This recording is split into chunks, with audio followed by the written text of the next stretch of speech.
The Seattle Seahawks just added another veteran, somebody that maybe can give them some juice, get them out of the funk that they're in. If you're new to the channel, we make videos for teams that don't get the love nationally like they should. Seattle Seahawks being one of those teams. This team, though they're in a slump, they're in great shape. We'll get to that in just a second as well. But let's take a look at who they signed.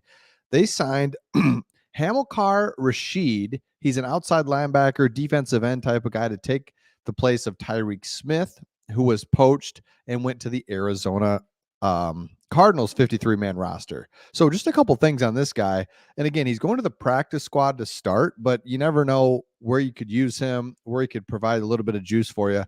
And by the way, we're Detroit Lions fans, so got some comments on the Seattle Seahawks because we've seen them this year and we've seen them in years past, and they've really had our number. So I know you're at 6-7, but it's better than it looks. Let me just say that. So Rashid went undrafted out of Oregon State. He's bounced around Jets, Steelers, Buccaneers.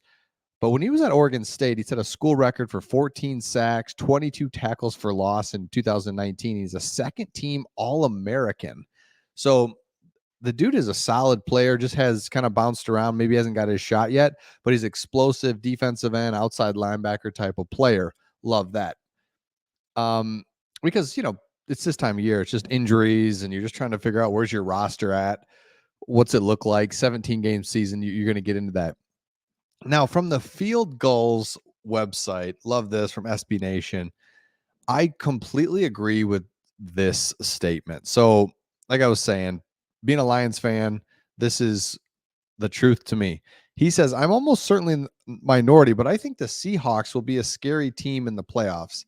Completely agree. I think it's 2 seasons. So you look at the Seahawks, they're fading here a little bit, but if you can just get in, Seahawks are a team I don't think anybody wants to face. They've lost 4 straight games, but 3 of the 4 were against the top 2 teams in the NFC. The 4th one was pushed wide right against a team that always gives Seattle fits. And so here it is. Beating the Eagles Monday night could give the Seahawks the momentum they need to end the season strong. 100%. You've done this already. Remember, you lose the first game of the season, and it's just like, what the heck? What are we? We can't go 0-2. Now we got to go across the country to play the Detroit Lions, who had just beat the Chiefs on the road, and you're going to Detroit, where the fan base was just on fire, and you go in and really control that game and win against the Detroit Lions. So that's the beauty of football, is every week you got a new chance to prove something, change your season around. So there it is. This is that opportunity against the Eagles. It said, and the only team in the playoff field that would cause Pete Carroll's crew to lose any sleep would be San Francisco 49ers. Absolutely. That's the matchup. That's what you don't like, but you're telling me you wouldn't go across country as a 7 seed or a 6 seed to go play the Lions all day? I mean, that's what I don't want to see Seattle at all in the playoffs. So it's crazy that that's where we're at, because if you look at it, only 5 NFC teams are above 500 right now, and one of those 5 is 7-6. So it stinks that you're 6-7 and you've dug yourself a little bit of a hole, but there's a bunch of 6-7 teams. So regardless of the record, or just irregardless of the record, don't focus on the record. Instead, focus on, we're in the playoffs, or we're 1 game out, or we're fighting for the wild card, 4 games to play. At 10-7, you're in, no question. 9-8 or whatever, 9-8, you're in. So you got to win 9 games, so it's like, all right, we got to win 3 out of 4, and we're in.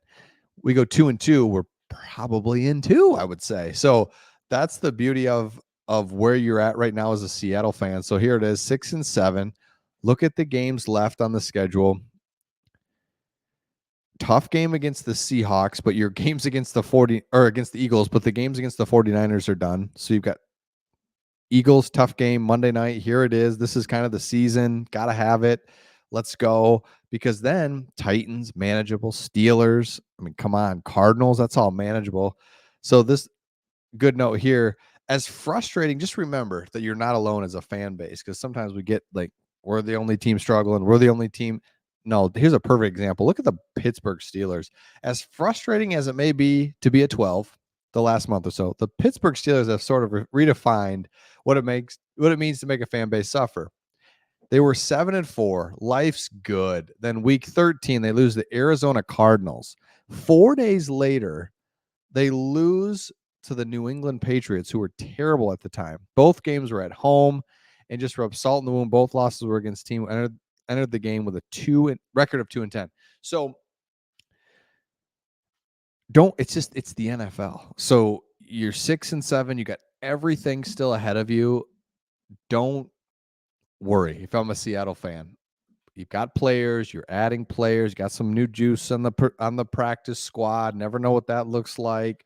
Overall, your team's generally intact. Geno, we'll see. I don't know, but it doesn't matter. You put yourself in a position. You're not 2-11, right? Like you're right there in the wild card race, and see what happens. So let me know your thoughts in the comments on this one, and we'll see all of you on the next one.